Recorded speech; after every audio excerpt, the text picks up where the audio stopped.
बिस्मिल्लाहिर्रहमानिर्रहीम अस्सलामुअलैकुम students, this is Atif Ahmed, your physics teacher. प्यारे बच्चों, आज की इस वीडियो में हम सॉल्व करने जा रहे हैं न्यूमेरिकल प्रॉब्लम्स यूनिट नंबर 14।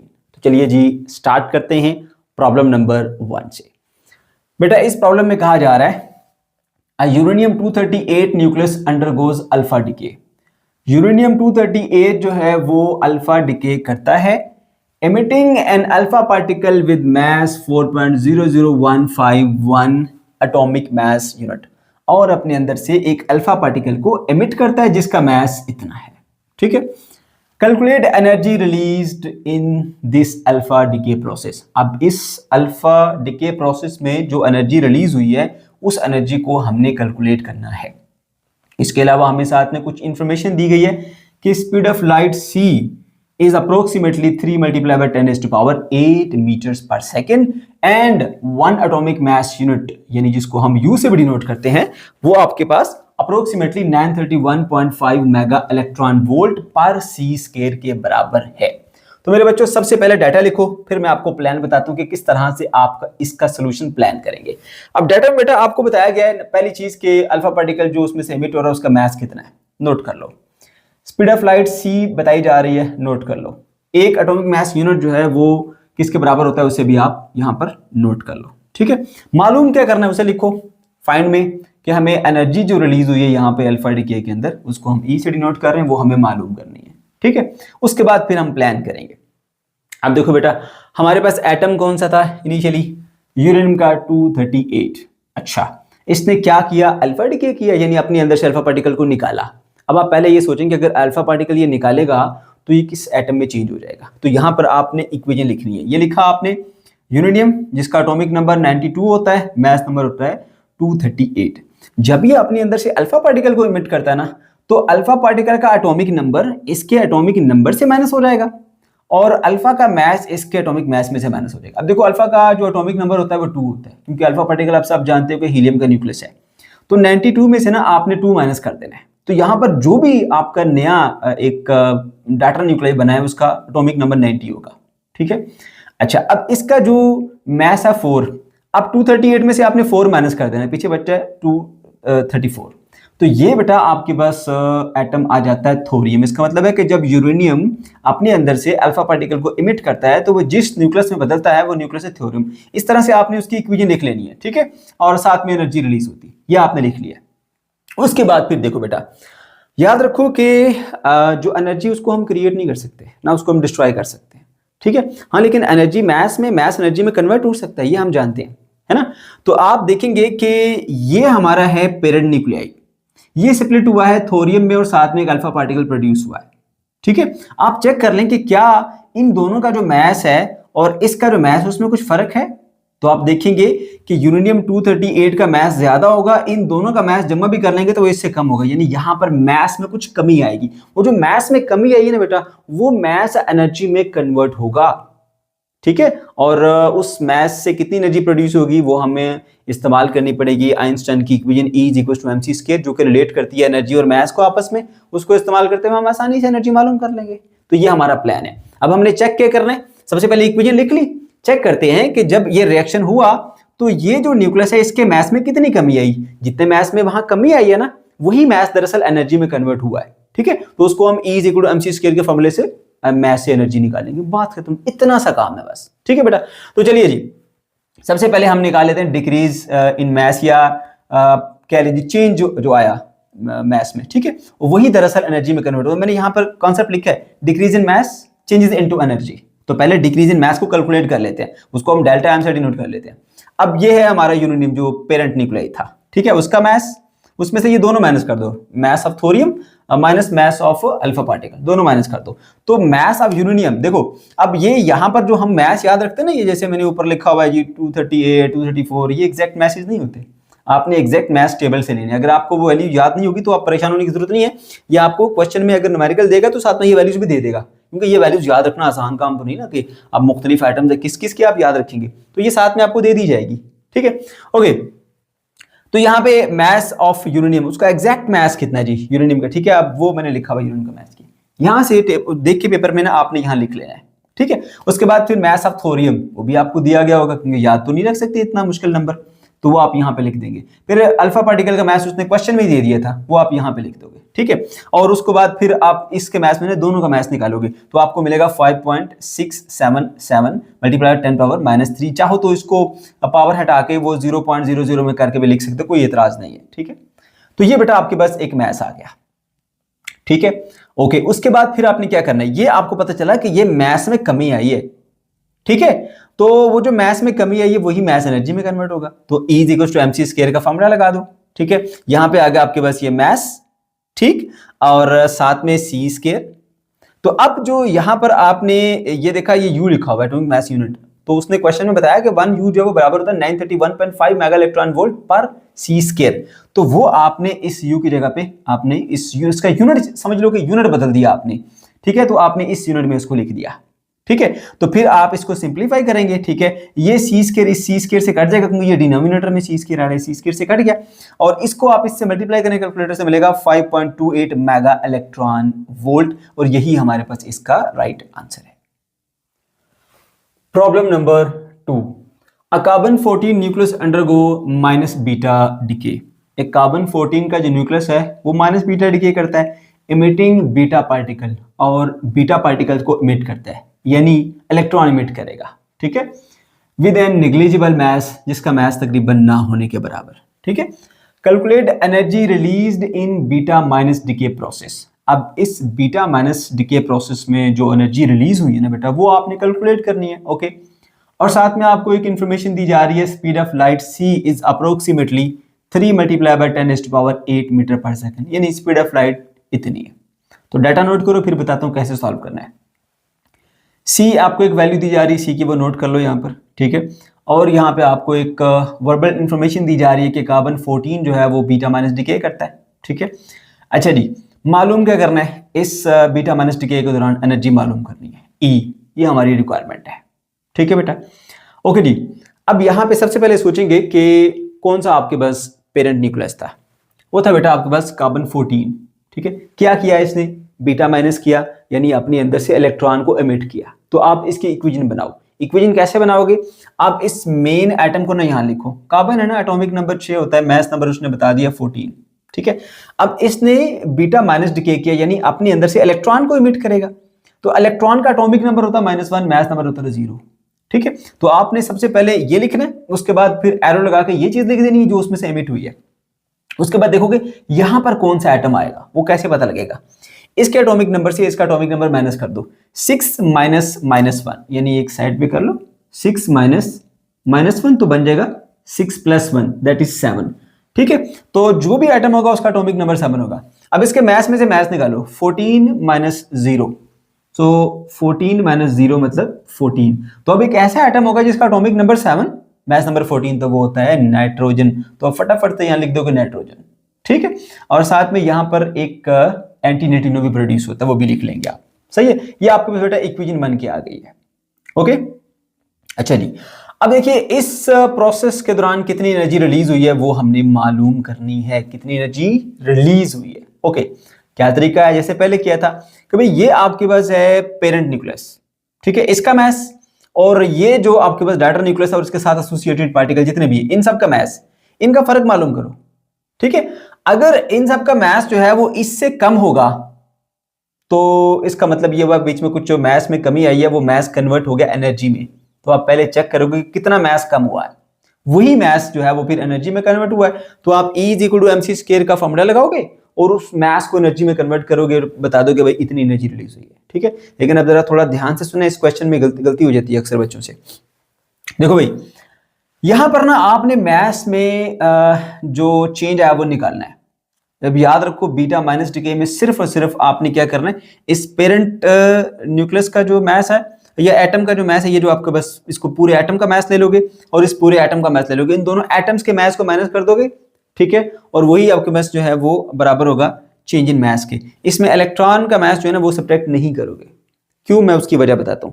फिर सुन लो, अगर आप बीटा माइनस डिके में हो, ये आपके पास इक्वेशन बन गई है, इसके मास में से इसका मास माइनस कर दो, क्योंकि आपको ना इस एटम का मास दिया जाता है या इस एटम का मास दिया जाता है, ठीक है, मैं एटम की मास की बात करूं जिसमें न्यूक्लियस का मास भी होता है, इलेक्ट्रॉन का मास भी होता है। ठीक है, तो इसका मास और इसका मास, इन दोनों को माइनस करोगे और वही आपके पास जो है वो मास में डिफरेंस होगा और वही एनर्जी में कन्वर्ट हुआ। उसमें आप इसको साथ में इन्वॉल्व नहीं करोगे। उसकी रीजन ये बेटा देखो, मैं चले बता देता हूं आपको। ये इसमें कन्वर्ट हुआ, इसमें प्रोटॉन कितने हैं? 6। ठीक है, अभी प्रोटॉन कितने हो गए? 7। यानी एक प्रोटॉन जो है जो न्यूट्रॉन था इसके अंदर, वो प्रोटॉन में बदलता है। आप जानते हो बीटा माइनस डीके को, ठीक है, पढ़ के आए आप।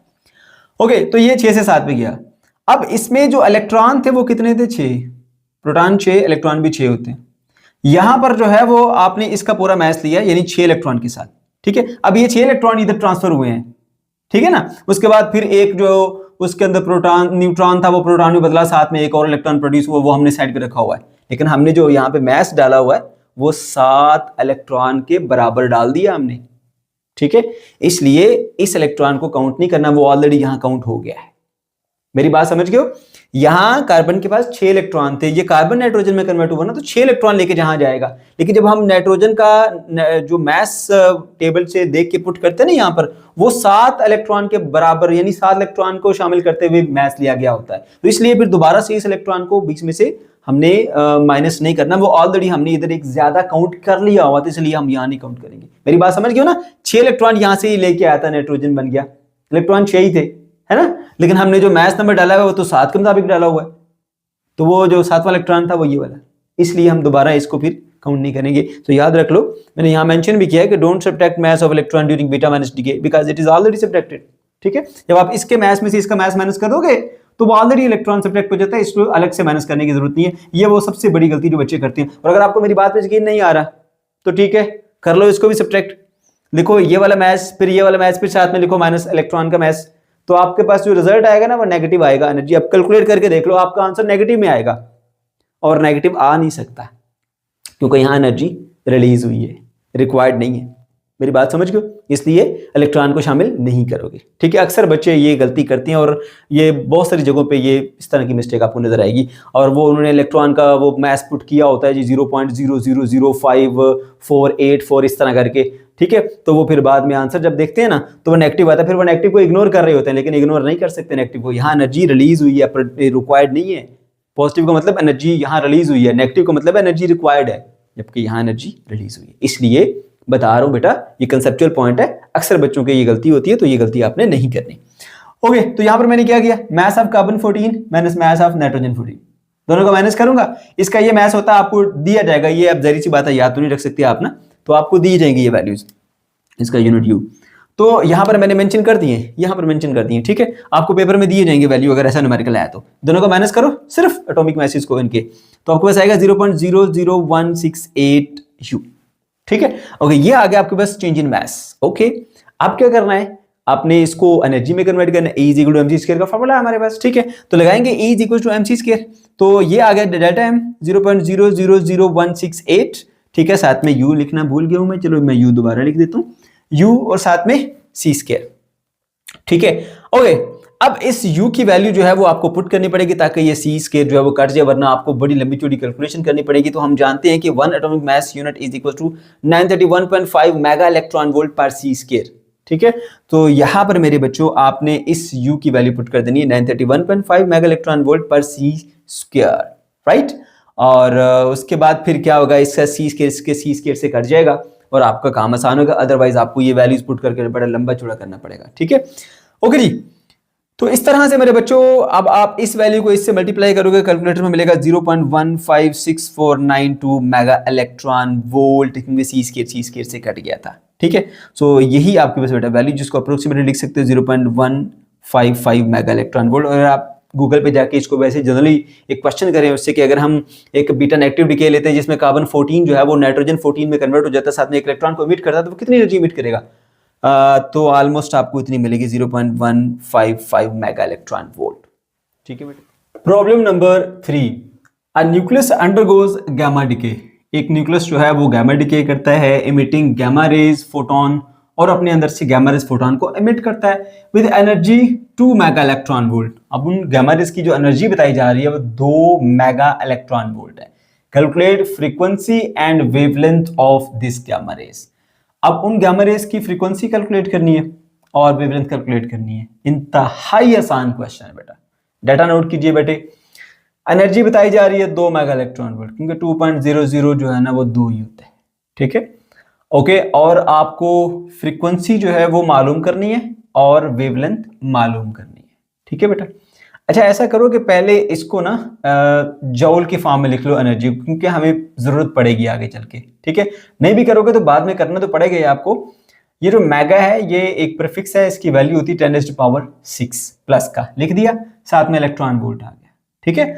अगर आप देखें इलेक्ट्रॉन वोल्ट भी एनर्जी का एक यूनिट है, अगर आप इससे जौल में जाना चाहते हैं तो 1 इलेक्ट्रॉन वोल्ट बराबर होता है 1.6 मल्टीप्लाई बाय 10⁻⁻19 जूल। अगर आपको नहीं वैल्यू ज्यादा रहती तो जितना एक चार्ज होता है ना इलेक्ट्रॉन पर, उतने ही यहाँ पे आप वैल्यू लिख दो 1.6 मल्टीप्लाई 10⁻⁻19 जूल, ठीक है। ये वैल्यू आ गई आपके पास, ओके। अब सवाल ये पैदा होता है कि क्या फॉर्मूला इस्तेमाल किया जाए। जरा जहन में सोचो कि एनर्जी दी जा रही है और फ्रीक्वेंसी पूछी जा रही है। अब एनर्जी और फ्रीक्वेंसी के दरमियान जो रिलेशन है, बड़ा फेमस रिलेशन, E = hf, ठीक है। इसमें E एनर्जी है, F फ्रीक्वेंसी है और H जो है वो प्लैंक्स कांस्टेंट है, और उसकी वैल्यू या तो आपको न्यूमेरिकल में दे दी जाएगी, वरना इसको याद भी रख लें तो अच्छी बात है। H = 6.63 multiply by 10⁻34 joule second, ठीक है। अच्छा जी, तो इस रिलेशन का हम इस्तेमाल करेंगे। E = hf, हमें चाहिए वैल्यू किसकी, F की। H जाके नीचे डिवाइड कर दो। अब E एनर्जी है 2 मेगा इलेक्ट्रॉन वोल्ट थी, उसको हमने इस तरह से लिख दिया। चाहो तो इसको मल्टीप्लाई करके एक भी बना सकते हो, पर मैंने इसी तरह लिख दिया इसको। यहाँ पे लिख देते जी 2 मेगा, आगे इलेक्ट्रॉन वोल्ट की जगह लिख दिया 1.6 10⁻⁻19 जूल। ये एनर्जी को जूल में लिख दिया E की जगह पे। प्लैंक्स कांस्टेंट 6.63 10⁻34 जूल सेकंड होता है, ठीक है बेटा। अब जूल जूल से कट जाएगा 1/s, यानी पर सेकंड, तो हम फ्रीक्वेंसी का यूनिट हर्ट्ज कहते हैं उसको, तो हर्ट्ज आ गया। अब कैलकुलेटर में आपने जस्ट इसको सिंपलीफाई करना है, ठीक है।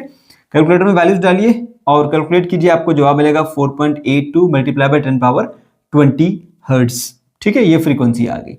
उसके बाद बेटा दूसरी चीज आ जाती है जी वेवलेंथ। तो इसी रिलेशन में वापस आए, इसमें आपने एक रिलेशन पढ़ा होगा क्लास 10th के अंदर, V = f लैम्डा। अब यहां पर V वेलोसिटी थी ना, तो वेलोसिटी की जगह पे C लिख दो, C = b f लैम्डा होता है, ठीक है। तो अब इसके मुताबिक अगर मैं यहाँ पे f की वैल्यू निकालूं तो c डिवाइडेड बाय लैम्डा होगा, c बाय लैम्डा। ये f की वैल्यू उठा के इसी फार्मूले में पुट कर दो यहाँ पर, तो बनेगा E = hc बाय लैम्डा। ये वाला रिलेशन बेटा जी आपने यहाँ पर इस्तेमाल करना है, E = hc बाय लैम्डा। अब यहाँ पे लैम्डा की वैल्यू मालूम करनी है, वो नीचे डिवाइड हो रहा है, इसको इधर ले आओ, एनर्जी जाके नीचे डिवाइड कर दो, hc बाय E। अब H क्या है, प्लैंक्स कांस्टेंट, वैल्यू आपको यह दी जाएगी, वरना याद रख लो 6.63 multiply by 10⁻34 joule second, okay. C speed of light है, आपको नहीं भी देता, आपको ये पता होनी चाहिए बेटा, 3 मल्टीप्लाई बाय 10⁸ मीटर्स पर सेकंड होती है, ठीक है। अच्छा उसके बाद E एनर्जी अभी यहाँ पर हमने कैलकुलेट करके रखी हुई है, नीचे लिख दो एनर्जी को। अब देखो बेटा इसमें जूल जूल से कट जाएगा, ये S जो है वो इस S⁻⁻1 से कट जाएगा और सिर्फ मीटर का एक यूनिट बच जाएगा, वो यहाँ यूनिट आ गया। उसके बाद इन तमाम वैल्यूज को कैलकुलेटर में डाल के सॉल्व कर लो। क्या तरीकाकार होता है, पहले इस वैल्यू को 6.63 multiply by 3 divided by 2 divided by 1.6, तो आपको मिलेगा 6.2, ठीक है। उसके बाद इस पावर को इस पावर को इस पावर को इस पावर को सॉल्व कर लो, वरना डायरेक्ट भी कैलकुलेटर में लिखो, आपको आंसर मिल जाएगा 6.2 मल्टीप्लाई बाय 10⁻13 मीटर्स। तो ये मेरे बच्चों आ गया आपके पास आंसर। प्रॉब्लम नंबर 4, प्यारे बच्चों ये प्रॉब्लम जो है वो फॉर्मेटिव है, आपको एग्जाम में नहीं दी जाएगी, लेकिन क्योंकि आप न्यूमेरिकल्स में शामिल थी तो थोड़ा सा इसको भी डिस्कस कर लेते हैं, ठीक है। If negative solution of direct equation is for electron, अगर डायरेक्ट इक्वेशन का जो नेगेटिव सॉल्यूशन है वो इलेक्ट्रॉन के लिए है, देन प्रूव दैट, फिर आप साबित कीजिए, positive solution of same equation, उसी इक्वेशन का फिर जो पॉजिटिव सॉल्यूशन है, is not for proton of same momentum, वो प्रोटॉन के लिए नहीं है जो कि सेम मोमेंटम रखता हो। मेरे बच्चों ये हमारे पास वो डायरेक्ट की इक्वेशन है, ये देख सकते हैं प्लस माइनस में इसका सॉल्यूशन आया हुआ है, ठीक है। अब एक पॉजिटिव सॉल्यूशन है और एक नेगेटिव सॉल्यूशन है, वो कह रहे हैं कि जो नेगेटिव सॉल्यूशन है अगर वो इलेक्ट्रॉन के लिए है तो फिर आप साबित करो कि जो पॉजिटिव सॉल्यूशन है वो प्रोटॉन के लिए नहीं है। तो बात ध्यान से सुनना बेटा, ये जो डायरेक्ट की इक्वेशन है ना, इसका एक पॉजिटिव सॉल्यूशन और एक नेगेटिव सॉल्यूशन, एक पार्टिकल के लिए होता है और एक एंटी पार्टिकल के लिए होता है, ठीक है। अब अगर हम बात करें इलेक्ट्रॉन की, तो इलेक्ट्रॉन का एंटी पार्टिकल प्रोटॉन नहीं होता, इलेक्ट्रॉन का एंटी पार्टिकल होता है मेरे बच्चों आपके पास पॉजिट्रॉन, ठीक है, जिसका मास इसके मास के बराबर होता है, चार्ज मिकदार में बराबर होता है लेकिन नेचर में अपोजिट होता है, यानी एक पॉजिटिव और एक नेगेटिव। ठीक है, तो यहां से आपको पता चल जाना चाहिए कि ये जो प्रोटॉन है ना, प्रोटॉन इलेक्ट्रॉन का एंटी पार्टिकल नहीं है, इसलिए उसके ऊपर आप अप्लाई नहीं कर सकते। ठीक है, दूसरी बात, इस इक्वेशन के अंदर मोमेंटम चलो सेम कह दिया गया, ओके, बट मैस भी शामिल है। ये जो मैस है ना, मैस ये रेस्ट मैस है पार्टिकल का, यानी जब वो पार्टिकल रेस्ट पे हो। ठीक है, अच्छा, अब रेस्ट मैस ऑफ इलेक्ट्रॉन और रेस्ट मैस ऑफ प्रोटॉन ये बराबर नहीं है। जब ये दोनों बराबर नहीं है तो ये इक्वेशन दोनों पे फिर कैसे अप्लाई हो सकती है? दोनों के ऊपर बराबर ये नहीं है, क्योंकि इलेक्ट्रॉन का मैस और प्रोटॉन का मैस अगर कंपैरिजन किया जाए तो प्रोटॉन इलेक्ट्रॉन से काफी ज्यादा मैसिव होता है। ठीक है, भारी भरकम है, दोनों का मैस बराबर नहीं है, इसलिए दोनों पे आप अप्लाई नहीं कर सकते। ठीक है, ये किसके लिए होती है इक्वेशन, पॉजिटिव और नेगेटिव, एक पार्टिकल के लिए और एक एंटी पार्टिकल की एनर्जी के लिए। ठीक है, लेकिन आप थोड़ा सा रस्मी तरीके से देख लें जरा इसको, ये चीजें कुछ लिखनी होती हैं हमने, पॉइंट मैंने आपको बता दिया। Let negative solution, energy solution जो है उसको हम साइन नेगेटिव से शो करते हैं और वो है इलेक्ट्रॉन का। और इसी तरह लेट कीजिए कि जो पॉजिटिव सोल्यूशन है, फर्ज कर लें कि वो उसके लिए प्रोटॉन के लिए, क्योंकि हमने साबित करना है ना, तो प्रोटॉन के लिए 5 पॉजिटिव, उसको हमने कह दिया प्रोटॉन का एनर्जी सोल्यूशन है। ठीक हो गया, सही है। और यहां पर मैं आपको बता के लाया हूं कि डायरेक्ट इक्वेशन के अंदर जो टर्म मैस है ना, वो रिप्रेजेंट कर रही है रेस्ट मैस को ऑफ द पार्टिकल। अब अगर हम कहते हैं कि हमने यही जो इक्वेशन है या एनर्जी सोल्यूशन है वो प्रोटॉन पे भी लगाना है और इलेक्ट्रॉन पे लगाना है, तो इन दोनों का फिर क्या होगा, एक दूसरे के बराबर करना पड़ेगा। If psi of electron is equal to psi of proton, यानी कि इसकी एनर्जी सोल्यूशन जो इलेक्ट्रॉन के लिए और जो प्रोटॉन के लिए वो दोनों बराबर है, इनको हम इस तरह बराबर लिख देते हैं, then their rest mass should be equal, फिर उसका रेस्ट मैस उसके रेस्ट मैस के इक्वल होना चाहिए। But rest mass of the proton is greater than the rest mass of electron, जबकि ऐसा नहीं है, इसलिए फिर ये दोनों सॉल्यूशन एक दूसरे के बराबर नहीं हो सकते, इसलिए इलेक्ट्रॉन का जो बनाया गया सॉल्यूशन है वो फिर प्रोटॉन के लिए वैलिड नहीं है। ठीक है ना, असल में वो कहना ये चाह रहा होगा कि कहीं बच्चों के माइंड में कंफ्यूजन तो नहीं कि इसमें एक पॉजिटिव और एक नेगेटिव है, प्रोटॉन पे जो है नेगेटिव चार्ज होता है, इलेक्ट्रॉन पे प्रोटॉन पे पॉजिटिव चार्ज, इलेक्ट्रॉन पे नेगेटिव होता है, तो नेगेटिव वाला अगर इलेक्ट्रॉन के लिए तो पॉजिटिव वाला प्रोटॉन के लिए हो जाएगा, तो ऐसा नहीं है। वो मैंने आपको शुरू में क्लियर कर दिया कि एक पार्टिकल और एक एंटी पार्टिकल का ये सोल्यूशन होता है। ठीक है, तो इलेक्ट्रॉन का जो एंटी पार्टिकल होता है वो पॉजिट्रॉन होता है, वो प्रोटॉन नहीं होता। पॉजिट्रॉन का मैस इलेक्ट्रॉन के मैस के बराबर होता है, चार्ज की मिकदार इलेक्ट्रॉन के चार्ज की मिकदार के बराबर होती है, लेकिन चार्ज की जो नेचर होती है वो ऑपोजिट होती है। ठीक है, तो यहां पे सिर्फ हम प्रोटॉन के ऊपर ये देखते हुए कि उसके ऊपर पॉजिटिव चार्ज है तो हम उसके ऊपर पॉजिटिव सोल्यूशन अप्लाई करते हैं, ऐसा नहीं हो सकता। ठीक है, क्योंकि वहां पर इलेक्ट्रॉन के और प्रोटॉन के मैस में काफी फर्क है, इसके अलावा उनके चार्ज में फर्क है, इसके अलावा बेटा इनमें हम बात कर लें उसकी कंपोजिशन में, तो कंपोजिशन में भी काफी फर्क है। ठीक है, तो ये थोड़ा सा मैंने आपको आइडिया दे दिया। ठीक है, आगे बढ़ते हैं। Problem number 5, show that the following particle reactions satisfy the law of conservation of charge, lepton number and Baryon number. बेटा ये दो आपको दिए गए हैं पार्टिकल्स के रिएक्शंस, और आपने चेक करना है कि क्या ये दोनों law of conservation of charge को, law of conservation of lepton number और law of conservation of baryon number को फॉलो करते हैं या नहीं करते।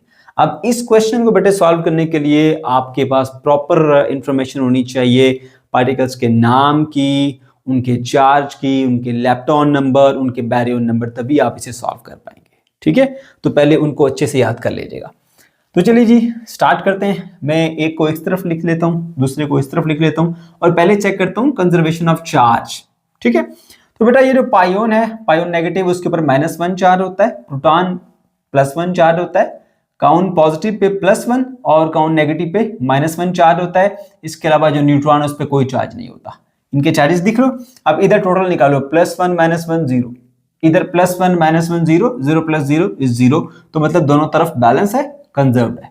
यहां पे चेक कर लीजिए, पायोन पॉजिटिव पे +1 चार्ज होता है और म्यून पॉजिटिव पे +1 चार्ज होता है, और ये जो आपके पास है जी न्यूट्रिनो, म्यून न्यूट्रिनो, और इसके ऊपर कोई चार्ज नहीं होता। ठीक है, तो +1 दोनों बैलेंस हो गए, चार्ज कंजर्व। ओके, उसके बाद कंजर्वेशन ऑफ लेप्टॉन नंबर।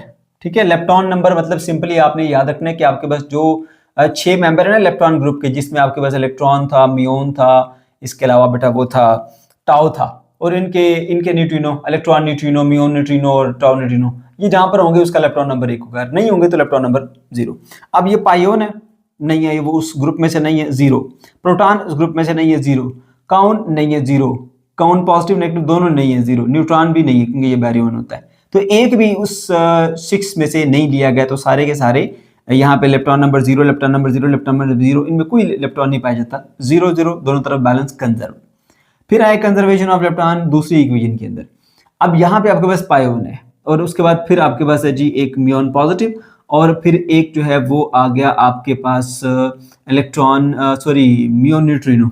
ठीक है, अब ये जो पायोन है, ठीक है, ये तो उस इलेक्ट्रॉन की कैटेगरी में आता ही नहीं ना, इसलिए इसका जो इलेक्ट्रॉन नंबर होगा वो 0 होगा। ठीक है, अब ये जो आपके पास म्यून है, ये आपके पास इस कैटेगरी में आता है। दो होती है इसकी टाइप, म्यून पॉजिटिव और म्यून नेगेटिव। जो म्यून पॉजिटिव होता है उस पर नेगेटिव चार्ज होता है और जो म्यून नेगेटिव होता है उस पर पॉजिटिव चार्ज होता है।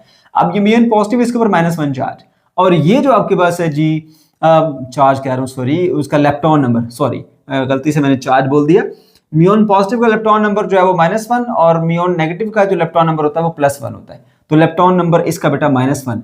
उसके बाद फिर ये आ जाता है जी हमारे पास न्यूट्रिनो, म्यून न्यूट्रिनो, उसका जो इलेक्ट्रॉन नंबर होता है वो 1 होता है। ठीक है, सो -1 + 1 0, इधर भी 0 था तो दोनों तरफ 0 0 बैलेंस हो गया, यानी कंजर्व है। उसके बाद फिर बैरियन नंबर पे आ जाओ। बैरियन नंबर मतलब जो 3 क्वार्क के मिलने से बनते हैं ना, वो पार्टिकल को बैरियंस कहा जाता है। ठीक है, उसमें प्रोटॉन और न्यूट्रॉन की कॉमन एग्जांपल है। अब इस इक्वेशन में देखें, ये पायोन है, ये नहीं बनता, ये एक पार्टिकल एक एंटी पार्टिकल यानी एक क्वार्क एंटी क्वार्क से मिलके बनता है। ये तो नहीं है, इसका कोई बैरियन नहीं है, इसलिए 0 बैरियन नंबर। प्रोटॉन जो है वो 3 क्वार्क से मिलके बनता है, तो ये बैरियन है, 1 इसका बैरियन नंबर होता है। काउन जो है ये भी नहीं है, ये भी पार्टिकल एंटी पार्टिकल यानी क्वार्क एंटी क्वार्क से मिलके बनता है, ये भी क्वार्क एंटी क्वार्क से मिलके बनता है। 0 बैरियन, 0 बैरियन। इसके न्यूट्रॉन की बात कर लें तो न्यूट्रॉन जो है बेटा वो 3 क्वार्क से मिलकर बनता है, 2 उसमें डाउन होते हैं, एक अप होता है, तो ये भी इस एक बैरियन की कैटेगरी में आता है। तो इसका बैरियन नंबर 1 होगा, इसका बैरियन नंबर 1 होगा।